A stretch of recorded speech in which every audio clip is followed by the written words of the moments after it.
Bab 1128, sudah lama tidak bertemu. Alam semesta Guanxuan dan kota Guanxuan. Akademi Sastra. Saat ini Fan Difang sedang sibuk. Biarpun merupakan departemen santai, tetapi pekerjaan sehari-harinya sangat sibuk. Sudah beberapa bulan sejak dia datang ke sini. Selama beberapa bulan terakhir, dia mulai terbiasa dengan kehidupan di sini. Kini, dia Fan Difang sudah dilupakan oleh semua orang. Bunga yang mekar sesaat. Kadang-kadang ketika seseorang menyebut dia, mereka akan menggelengkan kepala, berpikir bahwa dia terlalu bodoh dan tidak tahu bagaimana beradaptasi. Sekarang dia sudah menjadi contoh buruk yang dikutip oleh kekuatan besar di kota Guanxuan untuk mengajar anak-anak mereka jangan terlalu banyak khayalan. Pada hari ini, seorang lelaki tua tiba-tiba mendatangi Fan Difang. Dia meletakkan sebuah naskah di depan Fan Difang, lalu berkata, "Besok, sarjana besar Qingxuan dari akademi akan memberikan ceramah di aula pertemuan Paviliun Xianbao. Ini pengaturan proses ceramah. Kamu dan Yudi yang ambil alih, pergilah sekarang." Setelah mengatakan itu, dia langsung berbalik dan pergi. Fan Difang mengambil naskah di hadapannya, membacanya sekali, lalu bangkit dan menuju ke Paviliun Xianbao. Tidak lama kemudian, Fan Difang dan Yudi yang datang ke Paviliun Xianbao. Yudi yang melirik Fan Difang di sampingnya dan menggelengkan kepalanya sedikit. Sejujurnya, dia masih merasa kasihan pada Fan Difang. Awalnya dia bisa menjadi kader kebanggaan, bisa membawa keluarga Fang menjadi orang-orang kuat baru di alam semesta Guanxuan, tetapi dia menyerahkan masa depan cerah karena beberapa ide yang tidak berarti. Tahukah kamu, tidak banyak kesempatan untuk mengubah nasib seseorang dalam hidup ini. Sayang sekali. Fan Difang tampak tenang. Setelah memasuki Paviliun Xianbao, tanpa sadar dia berjalan menuju portal teleportasi khusus tempat dulu dia naik. Ketika dia mendekati tempat itu, seorang lelaki tua tiba-tiba menghentikannya. Tempat ini VIP khusus, hanya VIP khusus Paviliun Xianbao yang dapat menggunakan saluran ini. Fan Difang tertegun, terakhir kali dia datang, dia dibawa ke tempat ini, jadi dia tidak tahu kalau ini saluran VIP eksklusif. Setelah Fan Difang sadar, dia segera meminta maaf, "Maafkan aku." Saat dia berbicara, dia melihat ke arah Yudi yang di sampingnya, yang menggelengkan kepalanya. "Aku tidak tahu bagaimana menuju ke sana, aku belum pernah ke sini sebelumnya." Fan Difang memandang lelaki tua di depannya yang menunjuk ke kejauhan, "Itu jalan biasa."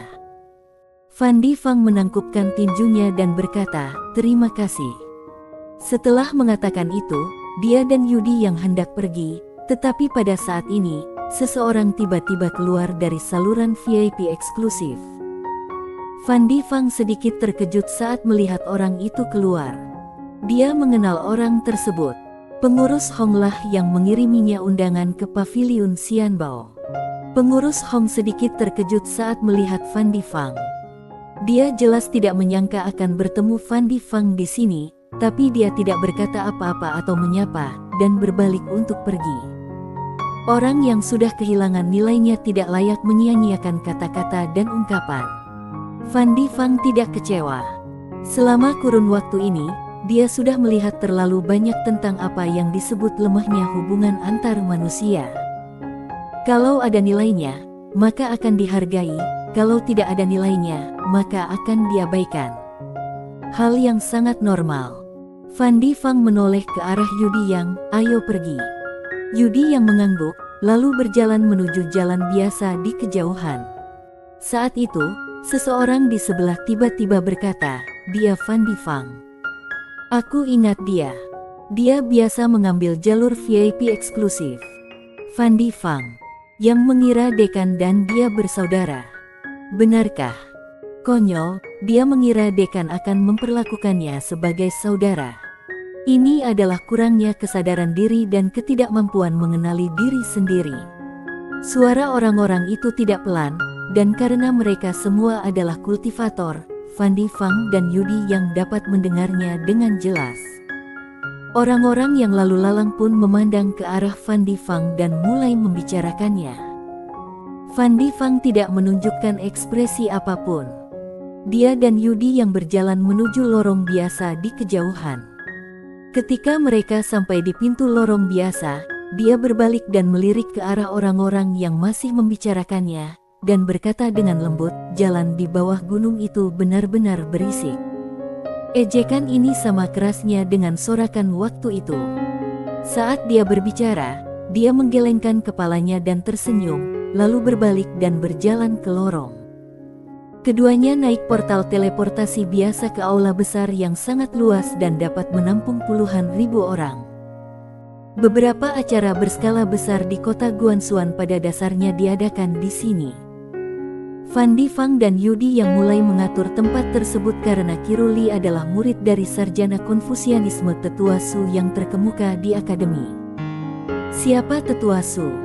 Itu adalah mantan kepala Akademi Sastra, dan Permaisuri Oril selalu memanggilnya guru ketika dia melihatnya. Kiruli adalah murid langsungnya, jadi ceramahnya kali ini sangat megah, dan orang-orang yang datang semuanya adalah tokoh paling terkemuka di akademi. Van Di Fang dan Yudi yang tentu saja tidak berani mengendur, dan segera mulai menata tempat. Keduanya sibuk hingga larut malam. Keesokan harinya, begitu fajar menyingsing, mereka berdua segera bangun dan melanjutkan pekerjaan.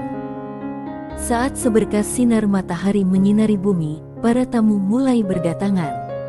Para tamu ini datang dari semua keluarga dan sekte bangsawan terkemuka, termasuk keluarga Zen, keluarga Nalan, keluarga Ye negara Qi, keluarga Ye negara N, keluarga Gu, keluarga Yue, dan bahkan sekte pedang. Dapat dikatakan bahwa semua keluarga dan sekte terkenal di alam Sernesta Guanxuan sudah mengirimkan orang. Gengsi Tetua Su tidak bisa disangkal.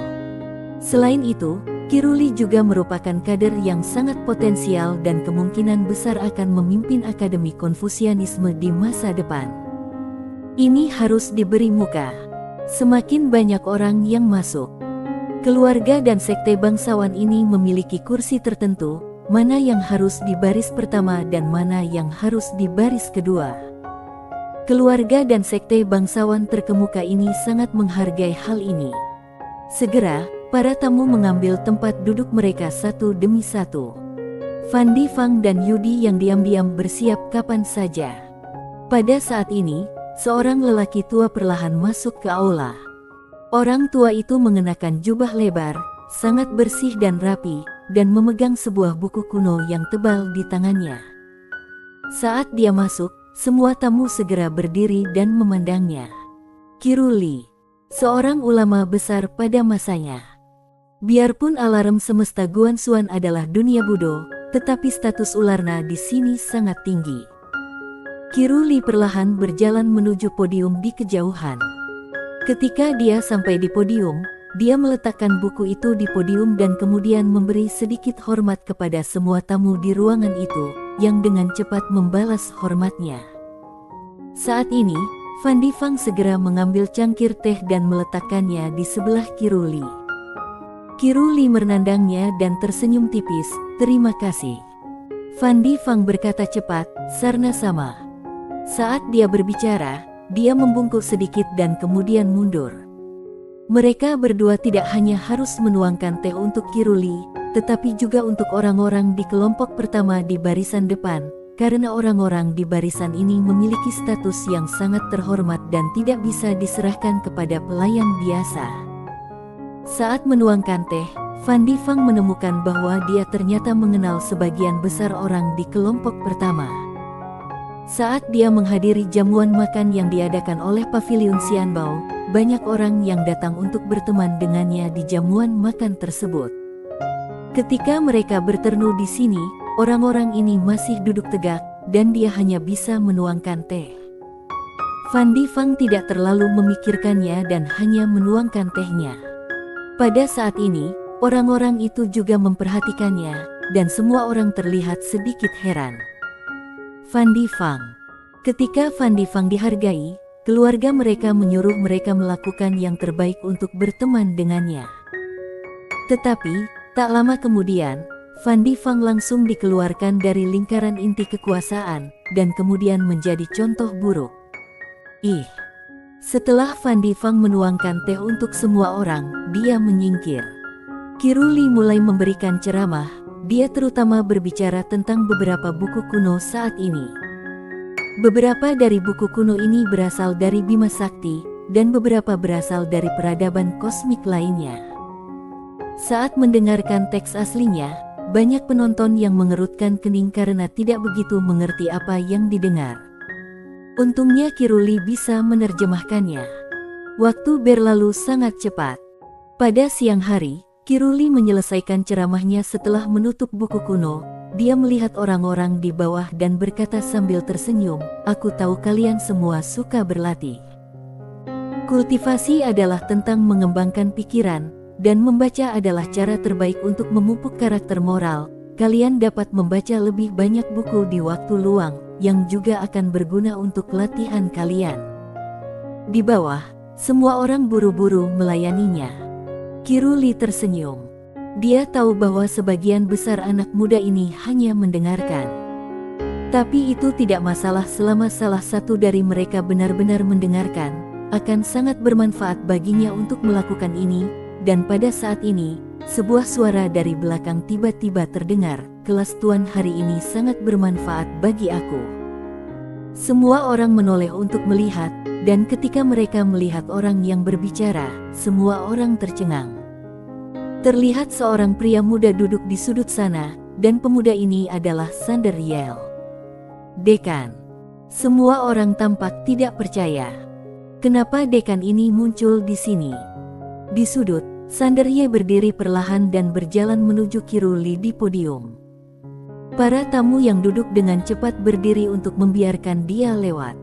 Di bawah tatapan semua orang, Sander Ye berjalan ke arah Qiru Li. Qiru Li hendak memberi hormat, tetapi Sander Ye mendukungnya. "Tuan Li, jangan lakukan sopan santun palsu itu. Menurut senioritas, kamu masih senior aku. Apakah ada senior yang memberi hormat pada juniornya?" Qiru Li tersenyum tipis. "Aku tidak menyangka kamu akan datang, Dekan." Sander Ye tersenyum dan berkata, "Panggil saja aku Sander." Qiru Li menggelengkan kepalanya, "Peraturan tidak bisa dilanggar." "Baiklah."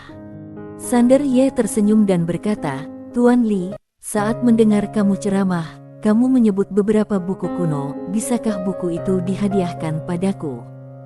Qiru Li menggelengkan kepalanya, "Tidak bisa." Terjadi keributan. Semua orang menandang Qiru Li dengan tidak percaya. Qiru Li tersenyum dan berkata, "Semuanya adalah buku unik. Tetapi, aku sudah meminta orang untuk mulai menyalinnya.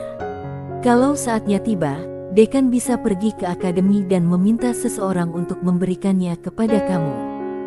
Sander Ye tersenyum dan berkata, "Oke." Qiru Li tersenyum dan berkata, "Dekan mungkin tidak datang ke sini khusus untuk mendengarkan kelasku hari ini, kan?"